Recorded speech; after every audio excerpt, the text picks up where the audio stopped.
Bonjour, bienvenue sur Mon Financier pour la deuxième séance consécutive. Wall Street a clôturé en nette baisse hier soir, plombé par des prises de bénéfices alors que les indices flirtent avec leur sommet annuel et ce, malgré d'ailleurs de solides statistiques sur l'emploi. En revanche, la production industrielle du mois d'avril, elle a particulièrement déçu puisqu'elle a accusé une forte baisse à moins 0,6%, ce qui a jeté le doute sur la solidité de la reprise outre-Atlantique. Au final, le Dow Jones abandonne un petit peu plus de 1%, on termine à 16 447 points. Le Nasdaq, lui, termine également dans le rouge, moins 0,76% à 4069 points, tandis que le S&P 500 cède 0,94% à 1871 points. En Asie, eh bien, même tendance, des marchés qui s'enfoncent dans le rouge, dans le sillage de la tendance américaine. Au Japon, le Nikkei, lui, accuse la plus forte baisse, moins 1,4%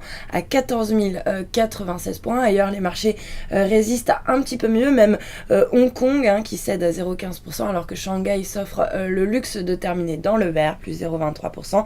Taïwan également qui grignote 0,14%, alors que Bombay à l'inverse cède 0,3%. Idem pour Séoul, moins 0,74%. Et pour Sydney, qui recule également de 0,57%. Et puis du côté de la préouverture en Europe, eh bien les marchés devraient tenter un léger rebond à l'ouverture, mais l'aversion au risque devrait quand même continuer de planer au-dessus des marchés dans un contexte quand même d'inquiétude concernant la croissance économique en Europe et puis plus largement aux États-Unis. Le CAC, lui, devrait avancer de 0,37% pour ouvrir autour des 4459 points. Voilà ce qu'on peut dire avant l'ouverture. Restez avec nous, très bonne journée.